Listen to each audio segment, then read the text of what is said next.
Hi, everyone. This is a quick overview of the NC check-ins for this school year.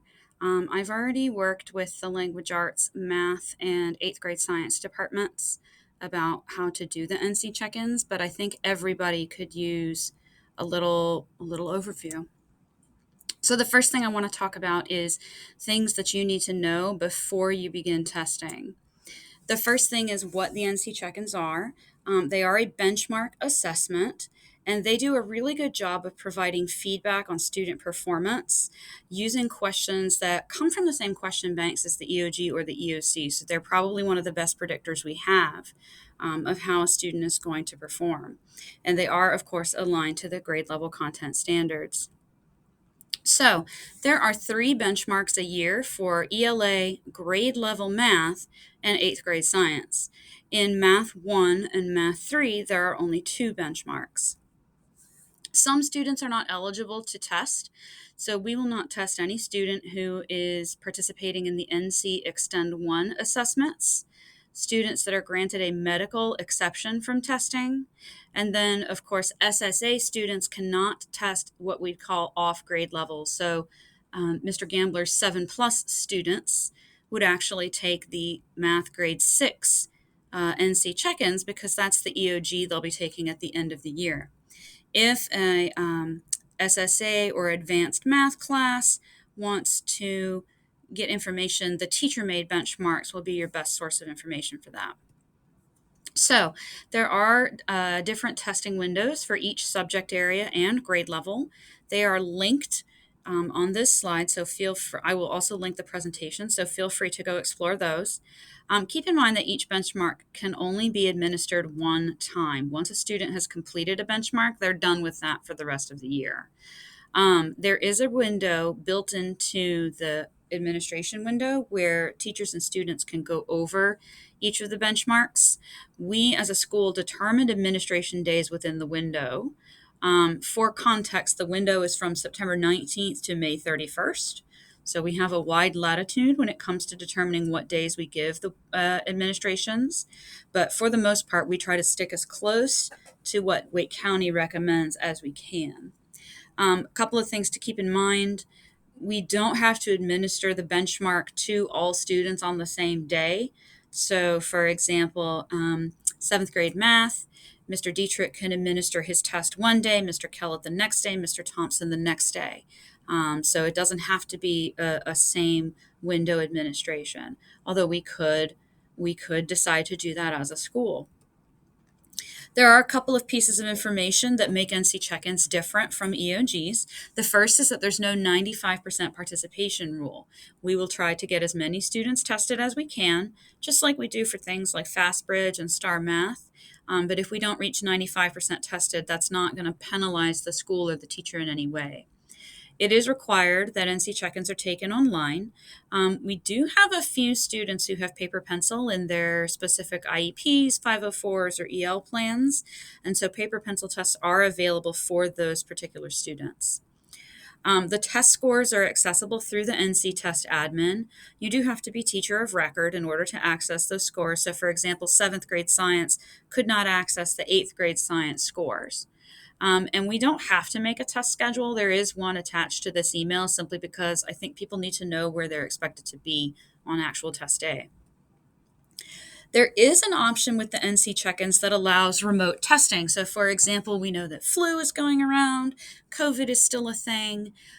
So if a child is going to be at home for an extended period, or perhaps they're on vacation somewhere in the United States, they can do remote testing.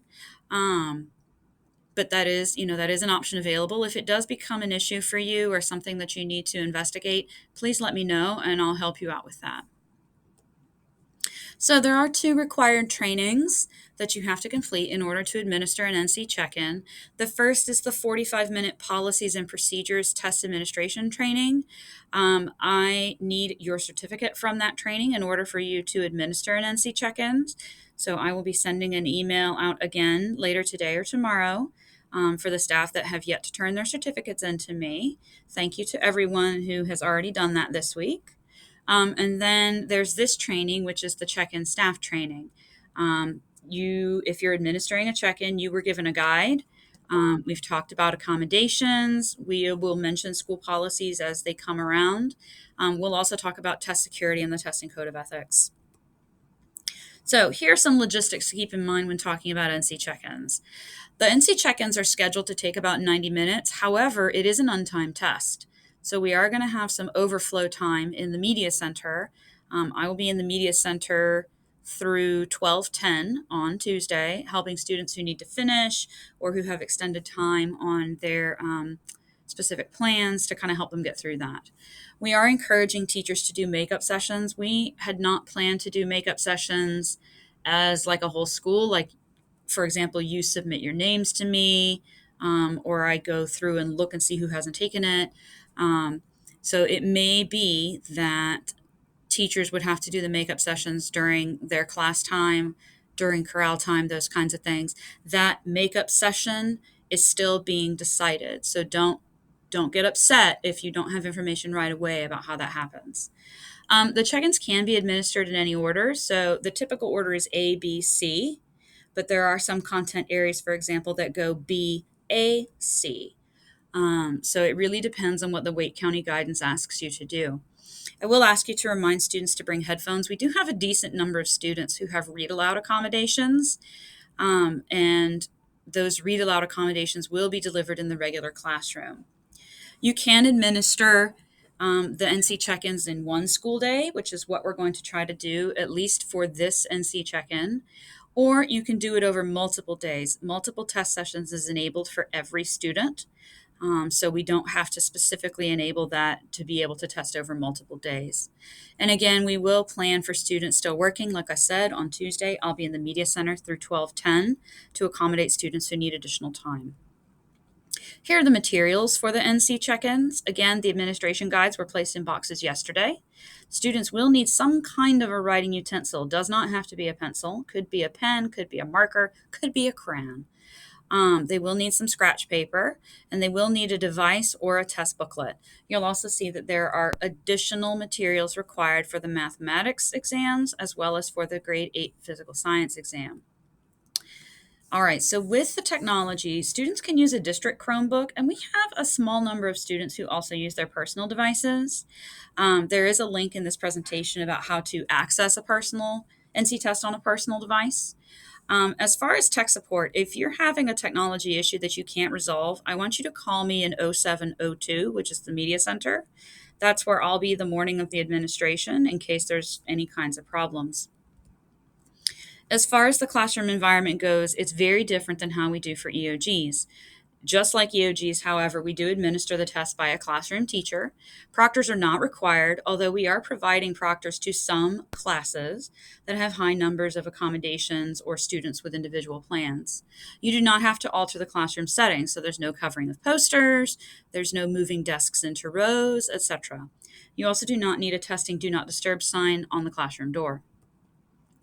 As far as accommodations, teams do not have to reconvene to document specific accommodations. I'm using a combination of state testing accommodations, district testing accommodations, or classroom accommodations. Keep in mind that the word may use state testing accommodations is included in your manual, so we are trying to deliver as many accommodations as we can. However, we do not have the staffing levels required to deliver separate setting to everyone who is entitled to it. So we are going to do the best we can and see how that works out for our students. So let's talk about the administration of an online NC check-in. So the first thing you need to be familiar with is the difference between NC Education and NC Test. NC Education is the website that powers NC Test. If you do not have an NC Education account, you've been locked out of your password, you've forgotten your username, you'll see the link for the directions there. Also, of course, we have people who get married or change their names or their emails change because they've moved from district to district. So there are directions there as well on how to accomplish those changes. So before you launch the test, there's a couple of things that you need to check. One is the device volume. If you get into NC Test before making sure the child with read aloud has a decent volume on their speakers, they will not be able to hear anything. You cannot adjust volume once the NC Test application is launched. You also want to check that their headphones work, and if they're wireless, that they are already paired to the device. Um, you want to make sure that you have the NC Test browser, the Chrome app, or if you were using an iPad, that the iPad app is available. This would be more for people who have personal devices than the ones who have school devices. There also are some student adjustments to the device that can be made. And of course, if you're using any handheld calculators, because some students are entitled to those, you want to clear the calculators before testing begins. So, login procedures. The first thing you want to do is launch NC Test. Now, if you're on a school Chromebook, which most of you will be, NC Test is on the Wake ID login screen. So students will need to close all their windows, all their tabs in Chrome, log out of the Chromebook, and then you'll see in the lower left corner a little tab that says Apps. That's where NC Test is hiding. If you are in a silver laptop, you go into the Start menu for Windows, and it's called Safe Exam Browser. Now, once you get into NC Test, the teacher can log the students in using your NC Education password, or the student can log themselves in. For teachers who are giving these assessments, you will have received passes in your mailbox starting yesterday. On those passes will be the student name, their homeroom teacher, their student ID number, and something called an access code. That access code and the student ID number is how the student logs themselves in. As the teacher, you can choose. Do you want to log in every student, select their name, select the test like we do for EOGs, or do you want to attempt to allow students to log themselves in? That is up to you. You have professional discretion in how to do that. Once the student's start screen appears, it should have their name, it should have their student ID, the correct course title, so it should say something to the effect of NC Check-in ELA, and that will kind of give you an idea that the student is in the right place. If you choose to log in as a teacher and take students through that process, please make sure that you are selecting first the correct test, NC Check-in, not EOG, and the correct student name. So there are a couple of things you need to be aware of. Unexpected exits are the number one thing that flusters teachers and students during anything that happens on NC Test. This happens, as the tutorial said, when students hover near the edges of the screen or they click at the edges of the screen. You don't need to worry about unexpected exits. Just sign the student back in and let them continue where they were working. In the math check-ins, there is a calculator active section and a calculator inactive section. Once you finish the calculator active section, you can't go back to it. You have to finish it and move on. And students will be asked to confirm that they are ready to move on once they reach the end of that section. If you have students who finish early, you will need to have a plan for them. You can do what we do during EOGs, where they read a book, they draw on their scratch paper, or they take a nap. That's totally fine. If you would like to come up with something extra, you can absolutely do that as well. It's up to you. There will be a plan for students who continue to work beyond the session time. We will make a call to let teachers know that the end of the session is arriving. Please send students who are still working to the media center at this time. And we'll also ask you after you're done to clear the calculators again. So during testing, students always have emergencies. There is one in particular, going to the bathroom, that students have. Please let them go. There is a pause button at the bottom of the student's test, and you just press that pause button and it gives them a certain amount of time to go and come back. We do have to report irregularities. The one thing we don't report is when NC Test kicks a student out of the test. But for example, if a student is working on the test and it kicks them out so often that they can't finish the test, that is something we would report. If, for example, a student disrupts the classroom, that would be something we would report. You know, someone has a cell phone, then you come to me and I report that. So there are some things in this way where it is similar to EOGs. There is also a lot of security information about this because the check-in guides are not secure. Just like in EOGs, our test administration guides are not secure. But the tests themselves the books, the items, the content, the online tests, you are not to share those. That information is considered secure and it is copyrighted. So certain security procedures must be followed to make sure that the content is not available to anyone except to administer the interim to students and then conduct a review student session with students afterwards.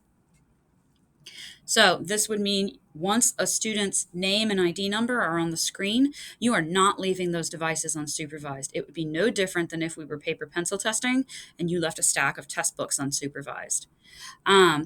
You may not make copies of the interims or use them for anything other than instructional purposes. Now, it may be tempting as a teacher to say, well, this question comes from the EOG EOC test bank. Let's kind of hold on to that. You absolutely are not allowed to do that. The right click and save as options are available, but doing so is a violation of the testing code of ethics, which you do not want to run into.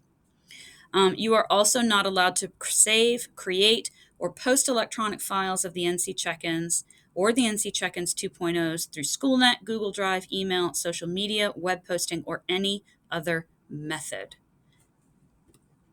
So at the end of the NC check-ins, again, have a plan for students who finish early, have a plan for students who continue to work beyond the session time.